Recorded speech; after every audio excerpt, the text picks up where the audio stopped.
नमः संस्कृताय। आप सभी का स्वागत है हमारे YouTube channel never stop learning पर।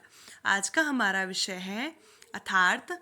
आज हम एक ऐसे विषय पर चर्चा करेंगे जो हमारे भारतीय समाज और हमारी महान संस्कृति में एक विशेष प्रतिष्ठा और महत्व रखता है। वह है सनातन हिंदू धर्म के 16 संस्कार। 16 संस्कारों को भारतीय संस्कृति के तत्व कहा गया है। सर्वप्रथम हम बात करेंगे संस्कार शब्द की उत्पत्ति के विषय में। आइए जानते हैं। संस्कार शब्द की उत्पत्ति क्री धातु में सम उपसर्ग लगाकर गृह प्रत्यय द्वारा की गई है। अर्थात इसका अर्थ है शुद्धिकरण करना, परिष्कार करना और सुधार करना।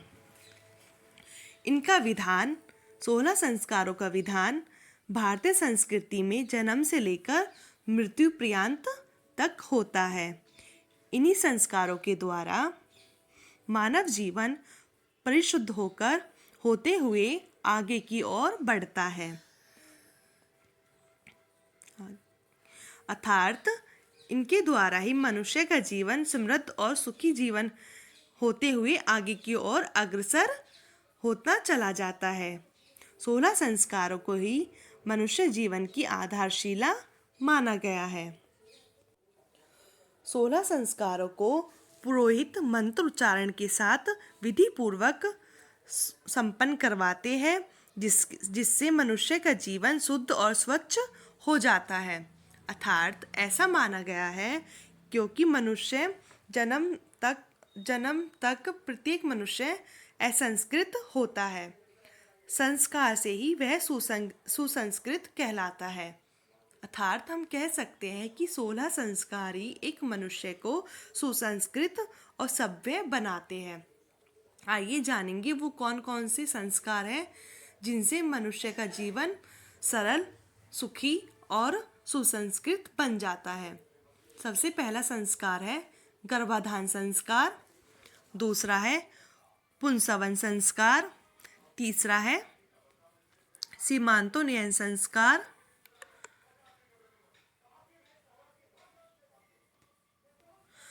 चौथा है जात कर्म संस्कार और पांचवा नामकरण संस्कार, छठा है निष्कर्मण संस्कार, सातवां अन्नप्राशन संस्कार, आठवां संस्कार है मुंडन चूड़ाकर्म संस्कार, नौवां है विद्या आरंभ संस्कार, 10वां है कर्ण भेद संस्कार,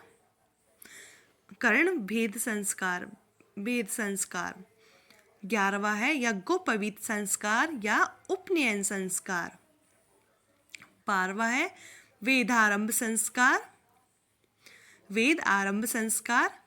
13वां है केशांत संस्कार और 14वां जो संस्कार है वो है समावर्तन संस्कार, 15वां विवाह संस्कार और 16वां है हमारा अंत्येष्टि संस्कार, श्राद्ध संस्कार या अंतिम संस्कार, जिसे कहेंगे हम अंतिम संस्कार। जन्म से लेकर मृत्यु के बाद होने वाला कौन सा संस्कार है हमारा अंतिम संस्कार। सही मायने में अंतिम संस्कार ही वह संस्कार है जो आज की पीढ़ी में, आज की जनरेशन में मतलब विधि पूर्वक किया जाता है। कोई भी ऐसा संस्कार नहीं है जिसे भारतीय संस्कृति आज भी अपने जीवन में सही मायने में प्रयोग कर रही हो या उस संस्कार का पालन कर रही हो। क्योंकि आजकल देखा जाता है जैसे गर्भाधान होता है तो लेडी से क्या करती है, जो प्रेग्नेंट लेडी होती है नई मैटरनिटी ड्रेस आती है जो उन्हें पहन के फ़ोटो शूट करा लेंगी, अच्छे खाने पर ध्यान देंगी गर्भाधान संस्कार के अंतर्गत जो आता है हमारा। लेकिन अच्छे विचारों में अच्छे सम्यक जो विचार होते हैं उन पर कोई ध्यान नहीं देता। यानी आज का जो प्रचलन है बच्चे के 1 मंथ के फोटोज़, 2 मंथ्स वाले फ़ोटोज़, वो तो सब डालते हैं, लेकिन जो हम बच्चे को संस्कार के हिसाब से उसे पढ़ाएंगे, उसे लिखाएंगे, तो वो है एक सुसंस्कृत नागरिक बन बन पाएगा। फोटो शूट से इन संस्कारों का कोई भी संबंध नहीं है। इसलिए इसीलिए मैं तो यही कहना चाहूँगी, जो हमारी महान हिंदू भारतीय सनातन संस्कृति है, हमारी हिंदू संस्कृति है, उसे महत्व दीजिए, उसे अपनाइए, फालतू का कोई भी दिखावा मत कीजिए। क्योंकि हमारी महान संस्कृति परंपरा जो सबसे पहले प्राचीन चलती आ रही है, उसे आप अपनाइए, यही सर्वश्रेष्ठ है और यही उपयोगी है। आइए शुरू करते हैं हम पहले अपना टॉपिक गर्भाधान संस्कार। आइए जानते हैं इसमें क्या होता है, शॉर्ट में हम जानेंगे। गर्भाधान संस्कार, इस संस्कार में गर्भाधान से हम 16 संस्कार को समझे तो इन संस्कारों से पवित्रता, कर्तव्य के प्रति जागरूकता, उत्सव के प्रति क्रियाशीलता आदि प्रयोजन सिद्ध होते हैं। जो हमारे 16 संस्कार हैं उनका प्रयोजन यह है कि मनुष्य को पवित्र करना, कर्तव्य के प्रति उसे जागरूक बनाना और किसी भी उत्सव के प्रति क्रियाशीलता लाना, यह इन संस्कारों का प्रयोजन है। अर्थात इनका प्रयोजन इस प्रकार सिद्ध होता है। इन संस्कारों से मनुष्य का शारीरिक, मानसिक, बौद्धिक, वैयक्तिक, सामाजिक और धार्मिक जीवन भी उन्नत होता चला जाता है। आइए अब हम जानेंगे गर्भाधान संस्कार। मानव जीवन का प्रथम संस्कार गर्भाधान संस्कार माना गया है, जिस कर्म के द्वारा इसमें पुरुष स्त्री को अपना बीज स्थापित करता है। अर्थात इसमें जो पुरुष होता है वो अपनी जो स्त्री होती है उसे बीज स्थापित करता है और उसे इस संस्कार को गर्भाधान संस्कार कहा जाता है। यह संस्कार संतान उत्पत्ति के लिए किया जाता है। क्या प्रयोजन है इसका? संतान उत्पत्ति। गर्भाधान संस्कार को नेशक भी कहा गया है, अर्थात निषेचन नेशक की प्रक्रिया पूर्ण होना कौन से संस्कार में है? गर्भाधान संस्कार में। आगे देखिए हमारा दूसरा पुंसवन संस्कार। पुंसवन संस्कार, इस संस्कार में गर्भ स्थापित होने के पश्चात दूसरे या तीसरे महीने में इस संस्कार का विधान किया जाता है। इस संस्कार में स्त्री की नाक के दाहिने छिद्र में दाहिनी नाक के छिद्र में और नाक के दाहिने छिद्र में वट वृक्ष का रस डाला जाता है ताकि उसका गर्भपात न हो। अर्थात जो पुंसवन संस्कार है, इसमें स्त्री जो प्रेग्नेंट लेडी होती है उसकी नाक के दाहिने छिद्र में वट वृक्ष का रस डाला जाता है ताकि उसका गर्भपात न हो। साथ ही ऐसे अवसर पर गर्भवती स्त्री को सम्यक आहार, सम्यक विचार और सम्यक आचरण के बारे में विशेष निर्देश दिए जाते हैं। अर्थात जो प्रेग्नेंट लेडी होती है उसे ऐसे निर्देश दिए जाते हैं जिससे वो अच्छे विचार अपने मन में, अपने मस्तिष्क में लाए और अच्छा आहार खाए और अच्छे वातावरण में वह रहे, जिससे नवजात शिशु पर अच्छा प्रभाव पड़े, जिससे गर्भस्थ शिशु पर अच्छा प्रभाव पड़े उसके वातावरण का।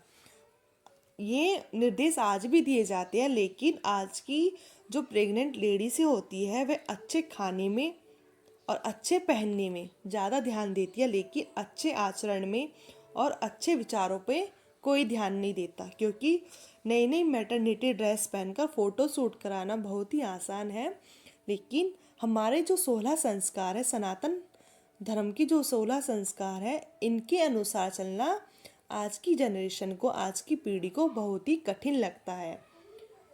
क्योंकि पहली जो प्राचीन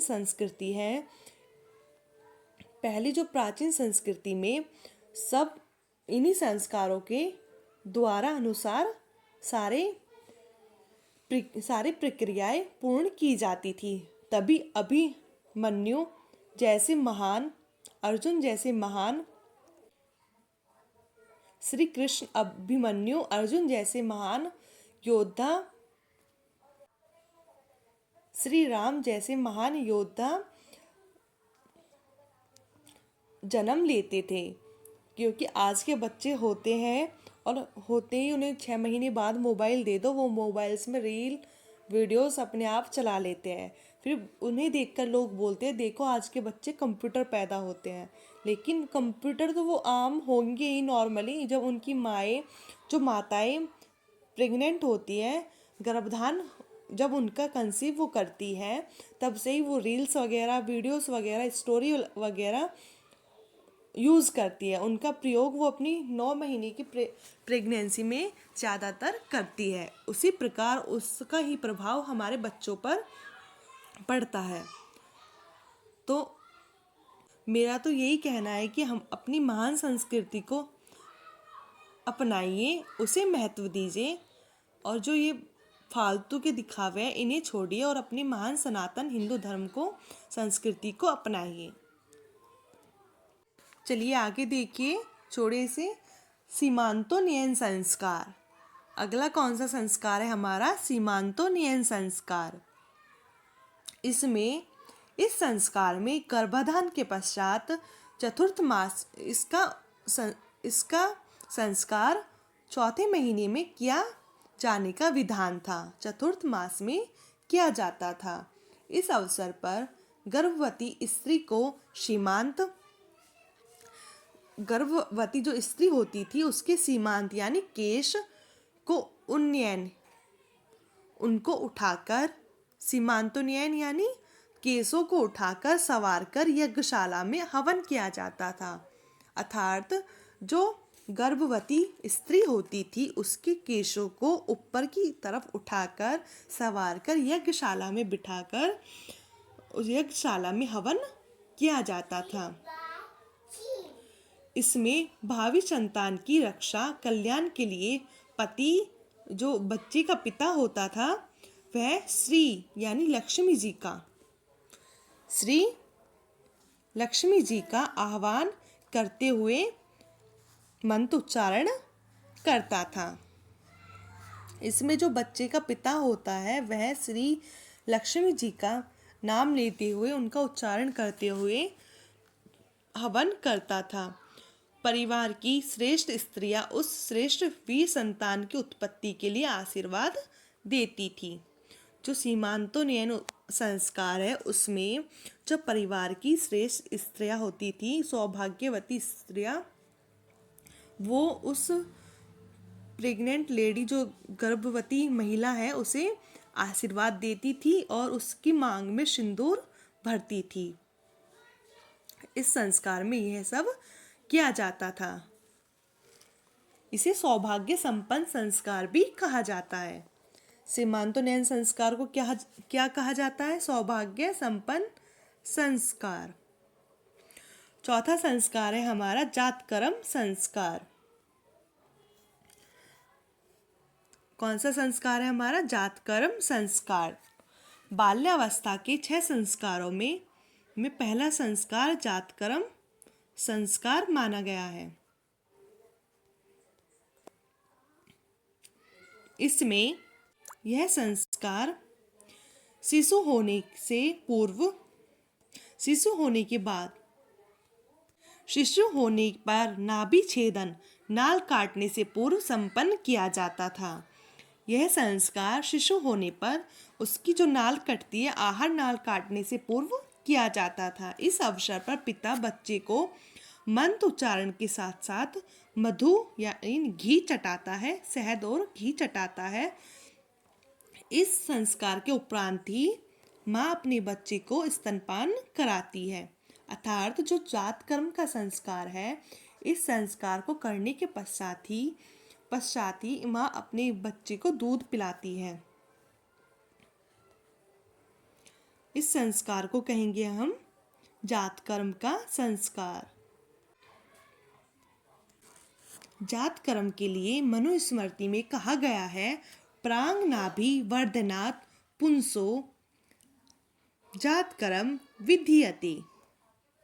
प्रांग नाभि वर्धनात् पुंसो जात कर्म विधीयते, अर्थात नाल काटने से पूर्व नवजात शिशु का जात कर्म संस्कार पूर्ण होता है। नाल काटने से पूर्व नवजात शिशु का कौन सा संस्कार होता है? जात कर्म संस्कार। ये थे हमारे 16 संस्कार के प्रथम 4 संस्कार: गर्भाधान, पुंसवन संस्कार, सीमांतोन्नयन संस्कार और जातकर्म संस्कार। अगले के 12 संस्कार हम नेक्स्ट वीडियो में देखेंगे। आशा करते हैं आपको ये चारों भारतीय संस्कृति के चारों संस्कार अच्छे से समझ आए होंगे।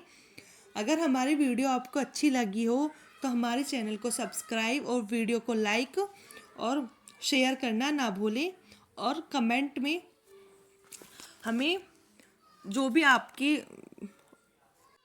आपके विचार है वो आप हमसे साझा कर सकते हैं। कोई त्रुटि है वो भी हमें बताएं, और क्योंकि आपका एक एक कमेंट हमें मोटिवेट करता है नई वीडियो बनाने के लिए।